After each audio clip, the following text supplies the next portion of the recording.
Yes, habari. Naitwa Dr. Nelson Tanzania. Siku ya leo nimekuja kuzungumza na wewe ambaye unaichukulia afya kama mchezo wa kuchezea.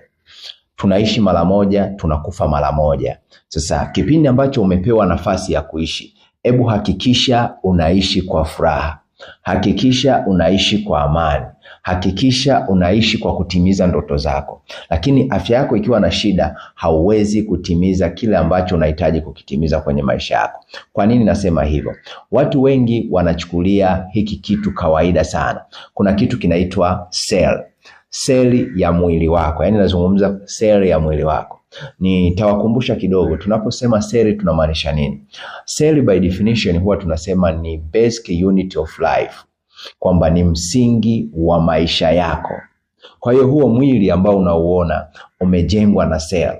Kwa nini nasema umejengwa na seli? Kwa sababu seli na seli zikiungana huwa tunapata kitu ambacho kinaitwa tissue. Tissue na tissue zikiungana huwa tunapata kitu ambacho kinaitwa organ. Organ na organ zikiungana huwa tunapata kitu ambacho kinaitwa system. Na system zikiungana huwa tunapata kitu ambacho tunaita mwili. Yaani huo mwili ambao unauona kwako wewe, maana yake system moja imeungana na system nyingine, tukapata hicho kitu ambacho tunaita mwili. Sasa angalia. Sasa hivi kuna vyakula ambavyo tunaita vyakula vya GMO, yani genetically modified organisms. Tunakula vyakula ambavyo vina sumu, tunakunywa vinywaji ambavyo vina sumu. Nataka nikutahadharishe kitu kimoja. Unatakiwa uchunge sana kula vyakula vya GMO. Utavijueje? Endelea kufuatana na mimi, utajua kwamba hiki chakula ni cha GMO, nisipendelee kukitumia, au kama nakitumia nikitumie kwa kiwango kidogo ili kukusaidia usije ukapata hizo sumu ambazo nazungumzia. Sasa sumu zinapoingia kwenye mwili wako huwa zinaenda kuharibu kitu kinachoitwa seli. Seli zako za mwili zikiharibika, kumbuka tunapozungumzia seli, tunapozungumzia kinga ya mwili, tunazungumzia seli. It means kwamba seli zikiharibika, maana yake kinga yako ya mwili pia inaharibika. Hicho naomba ukiweke kichwani, kwamba seli zikiharibika, kinga yako ya mwili imeharibika. Kuna wale wenzangu na mimi ambao tunamwagilia moyo. Kuna wale wenzangu na mimi ambao tunapenda juice. Kuna wale wenzangu na mimi tunapenda soda. Kuna wale wenzangu na mimi ambao tunapenda hivi kuku za broiler. Tunapenda hivi vyakula ambavyo vinakomaa na kuliwa ndani ya muda mfupi, yani zile fast food tunaita. Tunavipenda sana, lakini nataka nikwambie kwamba ni hatari sana kwa maisha yako. Havikuletei madhara papo kwa papo, ila vinaenda kukuletea madhara taratibu. Na hiki kitu watu wengi huwa hawakijui. Umekula hivyo vyakula leo, sio kwamba utaumwa leo. Umekunywa hivyo vinywaji leo, sio kwamba utapata madhara leo. Utakaa baada ya muda fulani, mwisho wa siku ndipo utakapoanza kuona hizo changamoto. Mtu mpaka kuonyesha dalili ya ugonjwa ulionao, ugonjwa fulani, maana yake huo ugonjwa umesha kutafuna kwa muda zaidi ya mwaka mmoja. Kwa nini nasema hivyo? Kwa sababu seli ziliharibika, ambao ndo msingi wa maisha. Zilivyomaliza kuharibika seli, zikaja zikaharibika tissue zilivyoharibika zikaja kuharibika organ. Zilivyoharibika organ zikaja zikaharibika system. Baada ya kuharibika ndo mwili unakuja unapata alarm kwamba bwana, huko ndani kuna kitu hakiko sawa. Kwa hiyo process sio ya siku moja wala siku mbili. Maana yake ukiona ugonjwa fulani umekusumbua, ni zaidi ya mwaka mmoja ulikuwa unakusumbua, ila ulikuwa hujajionyesha. Mwili wako, kinga zako za mwili zimejaribu kupambana na hiyo hali, mwisho wa siku zikajikuta zinashindwa. Ndio maana ukaona kwamba huyo mtu anaumwa tatizo fulani. Sasa kitu gani ambacho unatakiwa ukifanye? Wewe ambaye unaumwa, wewe ambaye ni mzima, hakikisha unapata hiki kitu. Unakiona hiki kitu hiki? Hakikisha unakipata. Kwa nini nasema hakikisha unakipata? Kwa sababu hii ina vitu vizuri sana. Lakini kabla sijaenda kuvitaja hivyo vitu vizuri, naomba niseme inaitwaje na imetengenezwa na vitu gani. Hii inaitwa Ganoderma. Na sio Ganoderma tu. inaitwa pure and broken Ganoderma spores. Kuna hii na hii, nitatofautisha baadaye, utanielewa. Hii inaitwa pure and broken Ganoderma spores na hii inaitwa pure and broken Ganoderma spores oil. Kwa hiyo hii ni capsule, hii ni oil, lakini oil ambayo iko kwenye capsule. Sasa kwa nini nasema utafute pure and broken Ganoderma spores na sio Ganoderma?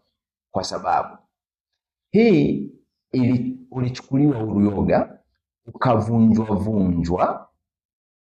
Baada ya kuvunjwa kikachukuliwa kile kiini cha uyoga, kile cha ndani kinachohitajika. Baada ya kuchukuliwa kile cha ndani kinachohitajika, ndipo ambapo kikatengenezwa kidonge.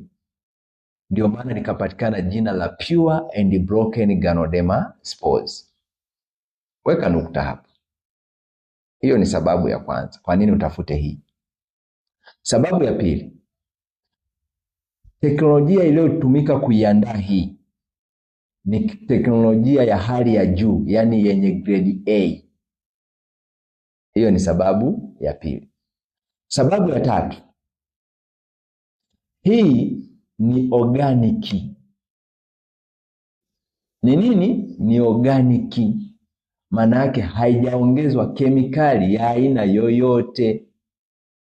Hii ni ya asili tunaposema organic. Note your point.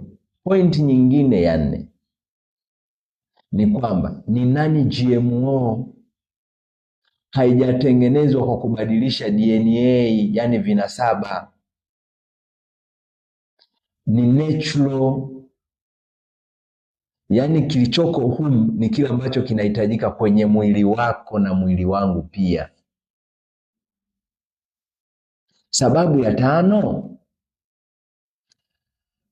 ule uyoga ukiutafuna wenyewe, absorption rate yake huwa ni 9% ya kile kinachochukuliwa kwenye mwili wako. Lakini ukitumia hii pure and broken Ganoderma spores oil, absorption rate yake ni 99% ya kile kinachochukuliwa kwenye mwili wako. Maana yake unachokitumia ndicho kinachotumika, inabaki 0.1 tu ndio inayotoka kama uchafu. Kwa hiyo ni muhimu sana kuipata hii. Lakini kitu kingine ambacho unatakiwa ujue ni kwamba uyoga wa kilogramu 1000 umetumika kutengeneza kilo 1 ya pure and broken Ganoderma spores. Maana yake tani moja ni sawa na kilogramu 1000. Ndio ambayo imetumika kutengeneza kilo 1 ya pure and broken Ganoderma spores. Maana yake unaweza ukaona hapo teknolojia iliyotumika hapo, lakini pia kimechukuliwa kile kinachohitajika tu, yani kile kinachohitajika tu. Hapo zingatia. Sasa hii na hii ina tofauti gani? Hii absorption rate yake ni 99.9%. Yani absorption rate ya hii ni mara 3 ya hii. Sasa na mimi naomba nikupe assignment. Chukua 99.9 mara 3. Jibu utakalolipata ndo absorption rate ya hii oil. Maana yake hii iko more advanced zaidi kuliko hii. Hii inafanya kazi mara 3 ya hii. Aliyetumia kidonge kimoja cha hii ni sawa na aliyetumia vidonge 3 vya hii.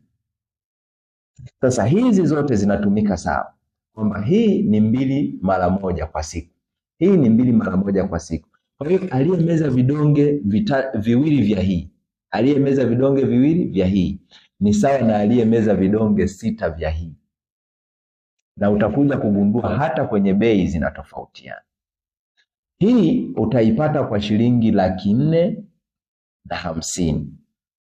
Hii utaipata kwa shilingi 550,000. Huo ndio utofauti wake. Sasa kazi zake ni zipi? Kazi zake ni zipi? Cha kwanza, inaongeza kinga ya mwili. Cha pili, inakuzuia usipate uvimbe kwenye mwili wako. Cha tatu, inazuia usije ukapata saratani yoyote kwenye mwili wako. Cha nne, inakuongezea nguvu ya mwili kwa wewe ambao unakuwa unachoka mara kwa mara. Uko nyumbani umechoka, uko kazini umechoka, hujisikii kufanya chochote. Hii inakupa nguvu. Kumbuka, inaenda kuzalisha seli mpya. Inaenda kuondoa seli zilizochakaa, zilizochoka. Kwa hiyo ni muhimu sana kuipata hii. Hii ni nzuri kwa wewe ambaye unaumwa mara kwa mara. Ni nzuri kwa wewe ambaye una kisukari. Sukari huwa inashusha kinga ya mwili. Ni nzuri kwa wewe ambaye una pressure. Kwa nini? Kwa sababu pressure huwa inashusha kinga ya mwili. Ni nzuri kwa wewe ambaye una shida ya ini. Ni nzuri kwa wewe ambaye una shida ya figo. Ni nzuri kwa wewe ambaye una shida ya vidonda vya tumbo. Ni nzuri kwa wewe ambaye una shida ya bawasiri. Ni nzuri kwa wewe ambaye una shida ya uvimbe. Ni nzuri kwa wewe ambaye umefanyiwa operation, unataka upone haraka, tumia hii. Ni nzuri kwa wewe ambaye una matatizo ya muda mrefu. Ni nzuri sana hii. Ukiipata itakusaidia. Ni nzuri sana sana sana kwa wewe ambaye hautaki kuumwa mara kwa mara. Yaani unataka kujirinda, uwe na afya bora muda wote. Ni nzuri kwa wewe ambaye una magonjwa ya muda mrefu ya mara kwa mara. Ni nzuri sana hii. Hakikisha unaipata. Wewe chukua namba zangu hapo kwenye maelezo, au chukua namba kwenye description ya account yangu au channel yangu, itakufikia. Mimi nipo kwa ajili ya tiba, ushauri. Waswahili wanasema ni heri kuziba ufa kuliko kujenga ukuta.